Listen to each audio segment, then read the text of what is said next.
Wanita itu menemukan hal yang mengerikan ketika dia sampai di rumah. Dia melihat suaminya keluar dari bar bersama seorang siswi. Tindakan cinta dua orang ini jelas melampaui hubungan guru-murid. Setelah suaminya kembali, dia masih ingin berusaha mempertahankannya. Seorang wanita ingin mempunyai anak. Untuk menjaga pernikahan yang akan berantakan ini. Anak-anak tidak tertarik pada cinta. Tidak tertarik, itulah motivasi saya, menghadapi masalah istrinya yang tidak masuk akal. Nick juga kehilangan kesabaran. Dia tidak ingin mempunyai anak untuk memulihkan pernikahan mereka.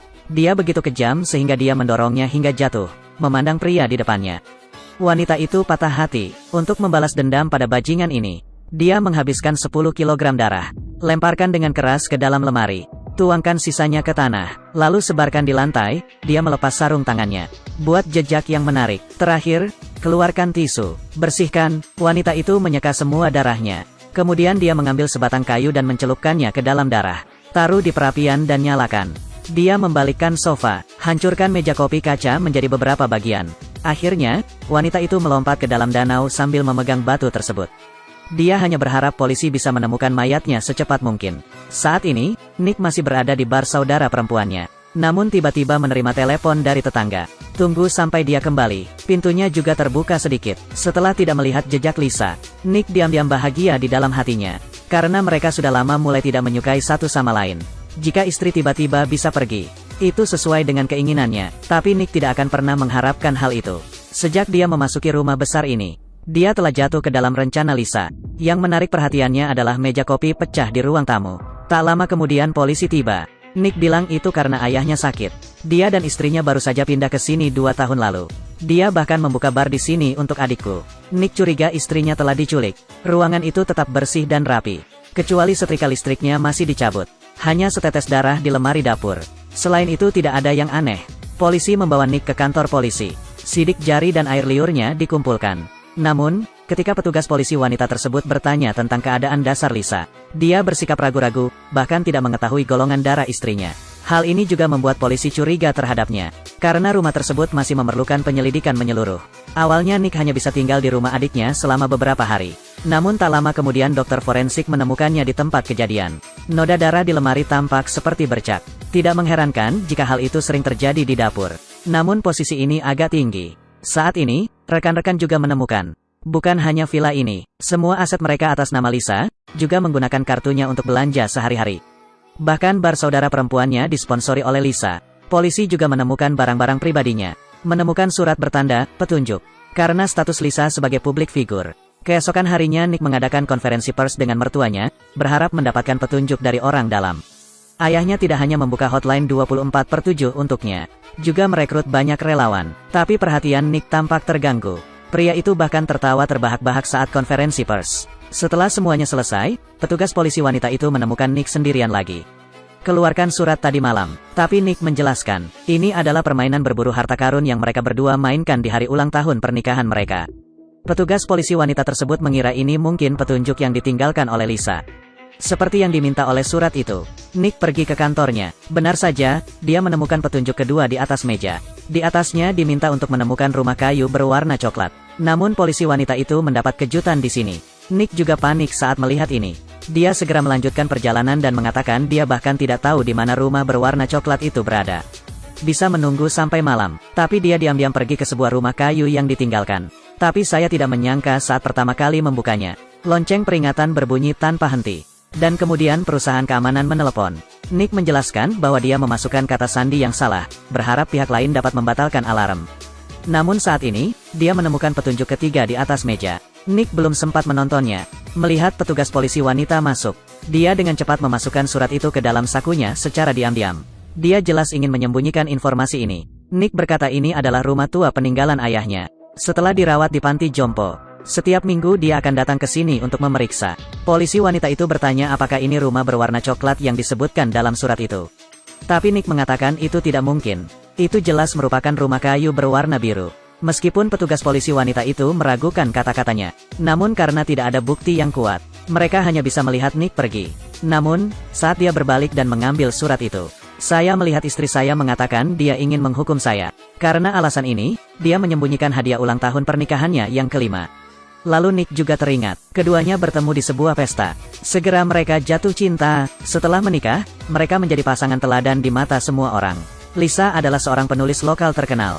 Nick terlibat dalam pendidikan, karena krisis ekonomi.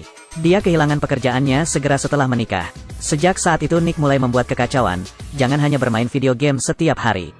Seringkali menghabiskan banyak uang untuk membeli barang-barang yang tidak berguna. Lisa hanya mengingatkannya bahwa mencari uang itu tidak mudah. Tapi Nick berpikir dia tidak menghormatinya. Lambat laun, ia bahkan tidak lagi menyiapkan kado ulang tahun pernikahan. Memikirkan hal ini, Nick merasakan hawa dingin merambat di punggungnya. Apakah ini istrimu yang menertawakanmu? Keesokan harinya, dengan bantuan relawan, mereka mencari ke seluruh kota. Namun Lisa sepertinya telah menghilang dari dunia.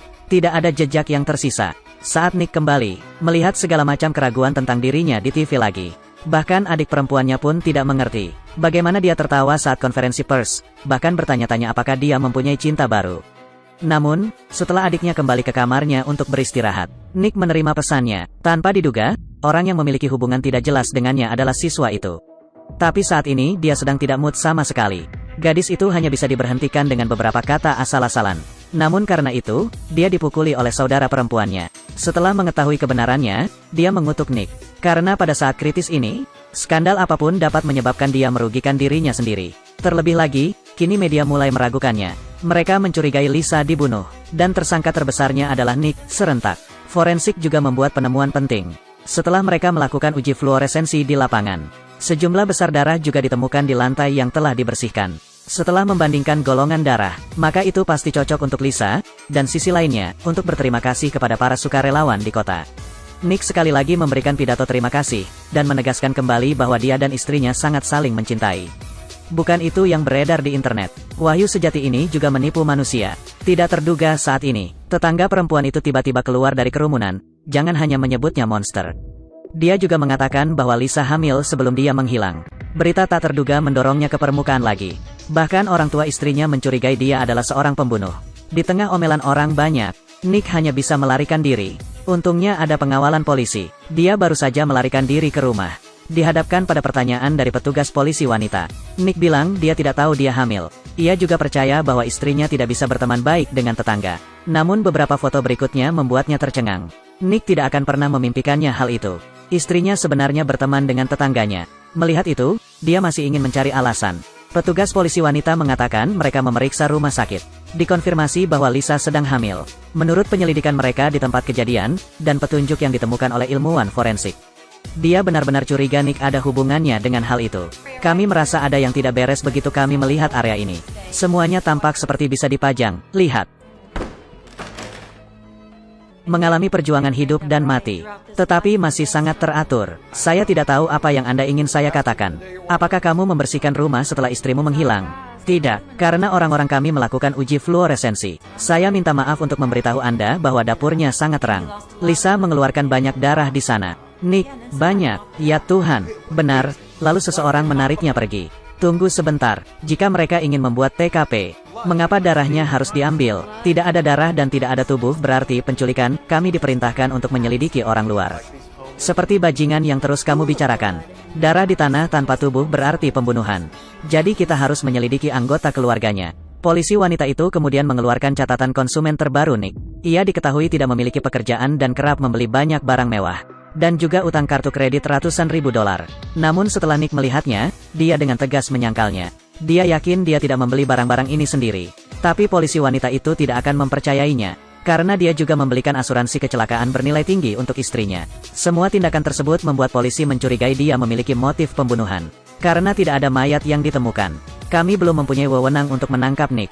Setelah polisi pergi, dia sekali lagi memikirkan petunjuk ketiga yang belum terjawab. Setelah menjelaskan setiap kata, Nick juga sepertinya memikirkan sesuatu. Dia bergegas ke gudang di halaman belakang. Namun, ketika dia membuka pintu kayu itu, dia tercengang. Isinya berisi barang-barang yang telah dia gunakan untuk membeli kartu kreditnya. Nick mengerti, jika hal-hal tersebut diketahui polisi, bahkan jika Anda terjun ke Sungai Kuning, itu tidak akan menghapus semua dosa Anda. Tapi Nick tidak tahu, setelah polisi pergi, mereka pergi ke rumah tua ayahnya. Padahal warna rumahnya kurang tepat. Namun petugas polisi wanita tersebut tidak percaya bahwa ada orang yang datang ke sini setiap minggu. Ini sebenarnya memicu alarm rumah. Benar saja, setelah dia mencari, polisi wanita itu menemukan buku harian yang belum terbakar di perapian. Dan di buku ini, itulah kehidupan Lisa selama bertahun-tahun. Itu tidak hanya mendokumentasikan bahwa dia hamil, namun dia juga curiga suaminya bermaksud membunuhnya, dan sisi lainnya, Nick juga ada di gudang, menemukan hadiah ulang tahun kelima yang disiapkan istrinya untuknya. Kecuali satu boneka yang menggendong seorang anak di dalamnya. Ada juga boneka yang memegang tongkat kayu di tangannya. Ini jelas merupakan tanda bahwa dia ingin membunuh istrinya. Nick tahu dia tidak bisa duduk diam dan menunggu kematian. Dia menemukan seorang teman pengacara yang berharap bisa membantu. Namun setelah mendengar pengalamannya, temannya juga penuh pujian, semakin terkesan dengan kecerdasan Lisa. Untuk membalikkan situasi pasif Nick, mereka ingin mengubah persepsi masyarakat terhadap Lisa. Dengan kata lain, kita perlu menggali sejarah kelamnya. Dia kemudian mengeluarkan resume seorang pria. Nick juga mengikuti petunjuknya dan datang. Dia menemukan pria yang dibicarakan pengacara itu. Menurut pihak lain, dia sebelumnya adalah pacar Lisa. Kedua orang tuanya pun menyetujui. Keduanya bersiap memasuki aula pernikahan. Namun malam itu Lisa berinisiatif membiarkan pria itu lewat. Ia pun meminta lawan mengikat tangan dan kakinya. Tanpa diduga, keesokan paginya polisi datang mencarinya. Malam yang gila ditambah dengan memar di pergelangan tangannya. Dia dituduh melakukan pemerkosaan oleh Lisa. Karena hal ini, pria tersebut menghabiskan 10 tahun penjara. Dan semua ini direncanakan sendiri. Baru pada saat itulah dia tahu, istrimu terlalu tangguh. Tanpa diduga, dia menyembunyikan masa lalunya. Pria itu kemudian mengambil foto lainnya. Konon ini adalah cinta pertama Lisa. Mungkin lebih banyak rahasia yang bisa dipelajari dari sisi lain. Nick menemukan pria di foto itu lagi. Semoga saya dapat menemukan bukti yang mendukung saya. Tapi orang lain tidak ingin menyakiti cinta pertamanya. Dengan tegas menolak permintaan Nick. Persis seperti itu Nick baru saja pulang ke rumah. Polisi datang dengan surat perintah penggeledahan. Polisi mengandalkan petunjuk di buku harian Lisa. Akhirnya menemukan rahasia gudang itu. Hadapi kebenaran yang tidak dapat disangkal. Nick tidak tahu cara berdebat. Dia ditangkap oleh polisi karena pembunuhan. Tapi untungnya ada pengacara. Dia dibebaskan dengan jaminan. Tanpa diduga, dia baru saja sampai di rumah. Benar-benar melihat istrinya kembali berlumuran darah. Namun tidak ada kegembiraan di wajah Nick. Sebaliknya yang ada adalah rasa takut. Ternyata ini semua adalah rencana Lisa. Saat mengetahui pengkhianatan suaminya, dia membuat keputusan yang tidak diharapkan oleh siapapun, dia akan merencanakan pembunuhan yang sempurna. Untuk membuat suaminya membayar mahal. Tapi pertama-tama dia membutuhkan seorang teman yang bisa membantunya. Oleh karena itu, Lisa mulai mengenal tetangganya. Secara sengaja atau tidak sengaja mengungkapkan bahwa suami Anda mempunyai sifat pemarah. Dia kemudian membeli barang tersebut atas nama Nick. Penggunaan kartu kredit secara maksimal dalam keluarga menimbulkan krisis keuangan. Dan saat Nick masih berkonsentrasi bermain game, merayu dia untuk menandatangani asuransi kecelakaan untuk dirinya sendiri. Untuk menyamarkan diri mereka sebagai kelompok rentan, dia menggerakkan tangan dan kakinya di kamar mandi. Tunggu sampai tetangga perempuan selesai pergi ke kamar mandi, mencuri urinnya yang sedang hamil, dibawa ke rumah sakit dan membuat bukti palsu. Kemudian Lisa menunggu hingga ulang tahun pernikahannya. Ketika dia melihat suaminya tidak sabar untuk keluar, dia mulai memalsukan TKP. Salahkan semuanya pada Nick. Lisa menggunakan waktunya di hari kerja. Catat setiap momen hidup Anda dalam buku harian. Memalsukan ratusan konten. Ini ditulis tentang cinta antara dua orang dari penuh gairah hingga membosankan. Hingga dia mengubah suaminya menjadi pelaku kekerasan dalam rumah tangga. Setelah semuanya selesai, dia pergi ke kabin lagi dan membakar sebagian dari buku harian itu. Polisi secara keliru percaya bahwa sang suami ingin menghilangkan barang bukti. Akhirnya mengubah kata sandi kamar. Setelah Lisa melakukan semua ini, dia memilih untuk pergi secara diam-diam sebelum merencanakan kematianmu sendiri. Dia masih perlu melakukan beberapa pekerjaan untuk tidak terdeteksi. Lisa memotong pendek rambutnya, sedang mengubah warna rambutnya. Lalu dia mengambil palu, menyamar sebagai perempuan lemah yang melarikan diri akibat kekerasan dalam rumah tangga. Dalam rencana Lisa, pada akhirnya, dia akan memilih bunuh diri untuk menyalahkan suaminya. Tapi ketika saya melihat Nick tersenyum online, Lisa mengubah rencananya lagi. Dia ingin suaminya mencintainya lagi, tidak menyangka akan terjadi hal yang tidak terduga. Dia bertemu dengan seorang perampok di motel. Curi semua tabungannya, untuk menyelesaikan rencananya, dia tidak punya uang. Dia hanya bisa menaruh harapannya pada anak laki-laki yang mengejarnya. Seperti yang diharapkan, tidak ada orang yang bisa melupakan cinta pertamanya. Setelah menyaksikan sang dewi diperlakukan tidak adil, dia memutuskan untuk membantu tanpa ragu-ragu. Pria itu membawanya ke villa pribadi di pinggiran kota. Dekorasi di dalamnya sungguh mewah. Kamera dipasang di lokasi penting di dalam ruangan. Tapi Lisa tidak tahu, sambil memanfaatkan lawan, dia juga dimanfaatkan oleh orang lain. Sifat posesif pria tidak akan pernah berkurang. Keinginannya terhadap sang dewi tetap sama. Lisa akhirnya menyadari bahwa dia telah jatuh ke dalam mulut harimau. Namun yang jelas pria itu masih meremehkan kemampuan sang dewi. Keesokan harinya ketika keduanya selesai sarapan, Lisa sengaja mencium orang lain. menggigit bibir saat tidak memperhatikan. Anak muda zaman sekarang berciuman seperti itu. Tapi kamu tidak tahu cinta pertamamu. Perilakunya dipantau dan dicatat. Setelah melihat orang lain pergi, Lisa mengikat pergelangan kakinya dengan tali. Lalu aku mengeluarkan anggur merah dan membasahi pakaian. Dia naik ke posisi pengawasan dan berpura-pura meminta bantuan, sengaja menyamar sebagai keguguran.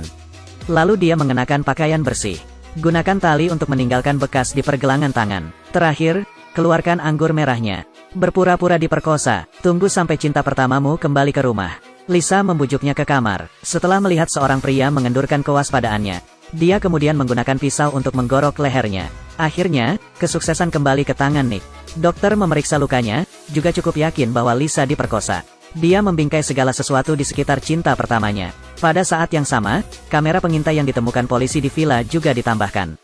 Lisa akhirnya membersihkan dirinya, meskipun Nick tidak akan mempercayai kata-kata istrinya. Namun di depan ratusan wartawan, dia hanya bisa menjaga citra baik seorang suami. Jika Nick memilih untuk meninggalkan istrinya, hal itu akan dibenci oleh semua orang.